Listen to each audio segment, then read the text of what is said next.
Welcome back. You're still watching Nile Cruise. Al-Azhar is the oldest and the biggest institution of the higher learning in the Islamic world, with over 500,000 students and 15,000 staff. Of course, we do know that Al-Azhar Institute also expressed the full support for the comprehensive operation Sinai 2018, announced by the Armed Forces and the Ministry of Interior to purge the country of terrorism. I'm honored today to be having with me Mr. Saeed Kishk Al-Azhari, the member of the Higher Council of Al-Azhar. Mr. Saeed, thank you very much for being with us today. Thank you for having me. Mr. Saeed, throughout history, Al-Azhar has gained the respect of the Muslims and the non-Muslims. What are the reasons behind this? Well, in the name of Allah, the merciful, the gracious, praise be to Allah, the Lord of the worlds, and may Allah peace and the blessings upon the Prophet Muhammad, his companion, his messengers, and all past prophets, and Moses, Jesus, and Abraham. We make no difference. لا نفرق بين أحد من رسله. And we ask Allah subhanahu wa ta'ala to increase us in knowledge and never make us among those who their effort or whose efforts have been wasted in this life, and yet they consider their work to be good. الذين ضل سعيهم في الحياة الدنيا وهم يحسبون أنهم يحسنون صنعا. And we ask Allah subhanahu wa ta'ala to make us among those who strive for the sake of Allah, and accordingly He is gonna to guide us to the right path. الذين جاهدوا والذين جاهدوا فينا لنهدينهم سبلنا. Your questions, first of all, thank you for having me and welcome at Al-Azhar. Your question is really a very great question. It's asking about the stance and the position of Al-Azhar inside of Egyptian society, regardless they are Muslims or Christianity, and why they are respected Al-Azhar. Of course, Al-Azhar is more than a mosque, or is a more than academic university which held more than half students, as you said, or international students or national students.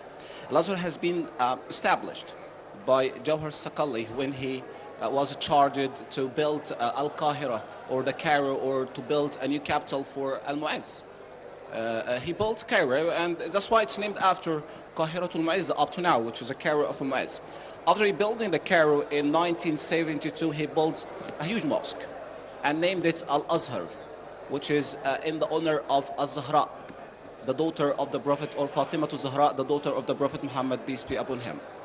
Since that time, and since establishing of Al-Azhar, it has been followed a moderate approach, and to make to safeguard the Egyptian society, whether Muslims or Christians, from the extremists, and to save the social stability among our society in Egyptian society. If you questions why Christians particularly respect Al-Azhar, you know, Al-Azhar is the highest authority of Islam all over the world, so they respect, or the Christian respects Al-Azhar because of its stance for the history. Or we recently, for example, the Grand Imam Shaykh Al-Azhar, His Eminence Professor Dr. Ahmed Taib, shared with the Pope what's called Baytul Aila, or the Egypt family house, to just put an end to sectarian disputes and to just close the link between Christians and Muslims in among society. So generally, Al-Azhar always, since has been established, worked to safeguard the social stability and to promote the moderate, the accurate message of Islam, which has been respected by the whole sectors, or the whole sectors of the Egyptian society, whether they're Muslims or non-Muslims. This is on local, or this is on national level. As for the international level, for example, our Grand Imam recently has been, he always called for international conference. I mean, a year ago, which was the Al-Azhar International Conference for Peace, which attended by the Pope conference, the conference which has been attended by the Pope Francis II. Both of them, the Grand Imam, the highest Sheikh of Muslims, and the Pope, the Francis, the highest level of the Christians, both of them, they are vowed and they are agreed to work and to fight terrorism together, to save the Egyptian society and to safeguard the social stability. So, as a conversion for Al-Azhar, after being establishing about 200 years, to be exact, in 1117 during the era of Salah ad-Din, when the Al-Azhar being converted into Sunnism, and Al-Azhar has been considered as the highest authority of Sunnah and considered to be teaching the accurate and the moderate and the true image of Islam.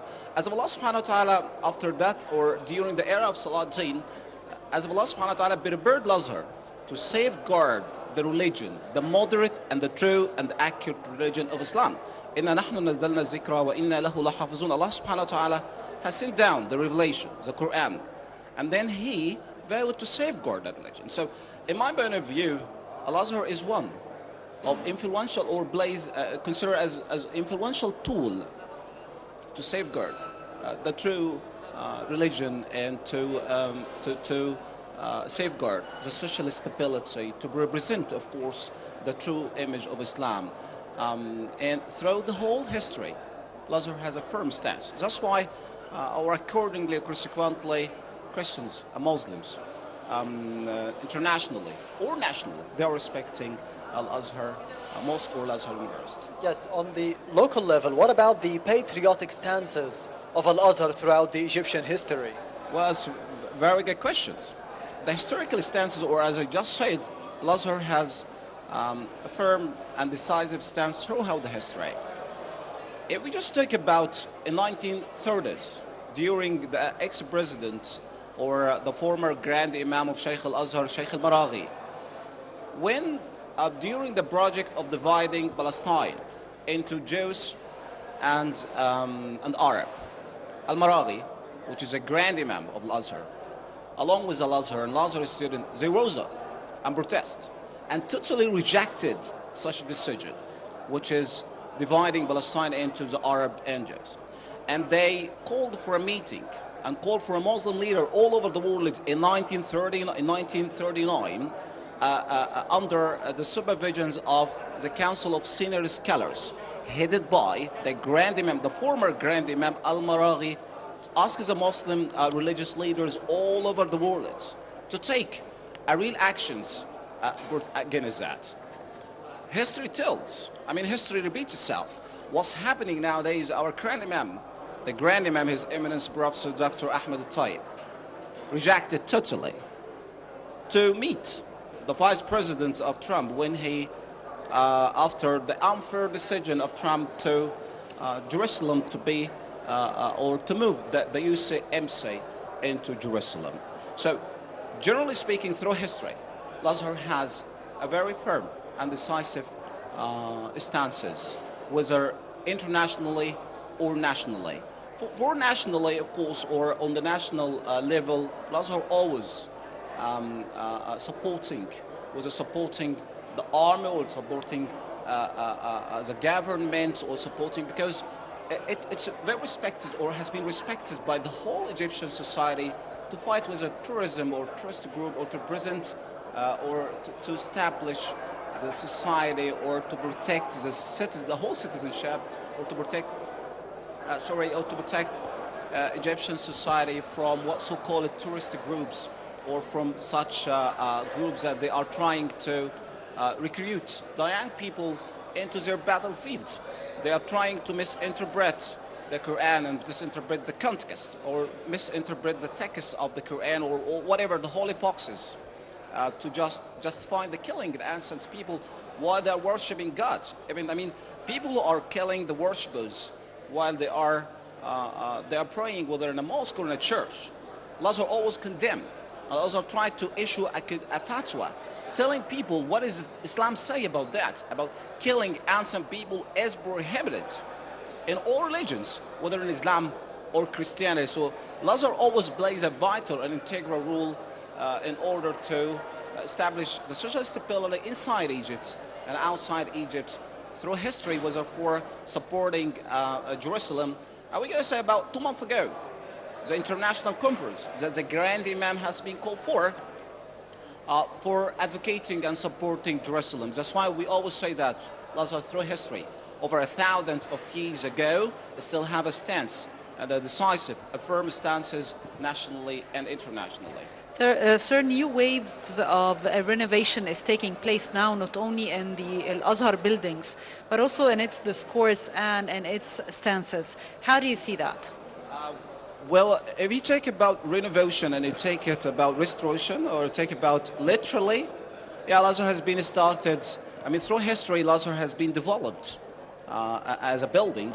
It started as a mosque, and then has been affiliated with madrasa or schools during Mamalik, during Salahuddin, until there is a university which we said that comprises of 83 faculties and colleges, which teaches all fields of sciences nowadays, and contains about 40,000 overseas international students from all over the world. They are teaching them the accurate and the true moderate Islam. At the same time, they are teaching them science, all science, which is medicines and pharmacies. And so it has been developing through history, whether it's a building.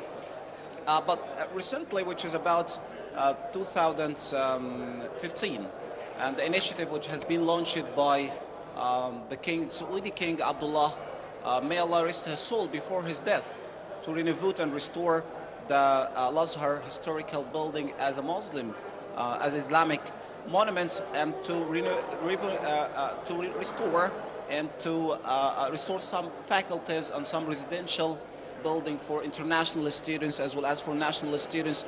At the same time, the Grand Imam, or under the current of the Grand Imam, they build new entities, very important entities, to improve the main target or the main goal behind such entities, to improve the communication between Al-Azhar and the West.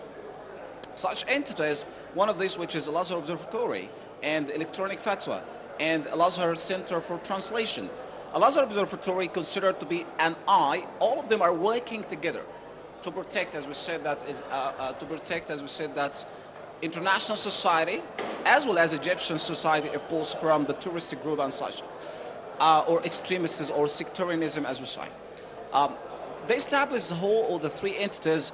Al-Azhar Observatory considered to be an eye for Al-Azhar to know what's going around them through social media and through all kind of social media and internet. And then Electronic Fatwa tried to issue a fatwa to tackle such problems. On the other hand, or on the same time, Al-Azhar Center for Translation, they're working to translate any books which been considered or which been chosen by a prominent scholar from Al-Azhar to be translated into 13 languages and to spread the moderate message of Islam. One of these books, a lot of boxes have been translated, was for Imam al-Ghazali or for Atiyah Sakr. All of such boxes which has been translated in Al-Azhar Center for Translation, it is to tackle the problem which is Al-Azhar Observatory has been observed and the Electronic Fatwa has been issuing fatwa regarding. So all of them are working in one hand together in order to safeguard the international society or international Muslim community, at the same time to safeguard the Egyptian society from the extremist groups and all such group which has been imaged recently. So as for restorations, it has been it's been considered as the widest one since the Al-Azhar has been established, and they have been even established. And the Grand Imam said that there is Azhar new channel that's going to be in its way, inshallah.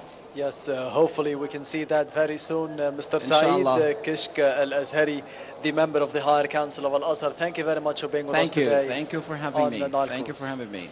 Thank you, sir. And now we are moving to a quick break, so please stay tuned.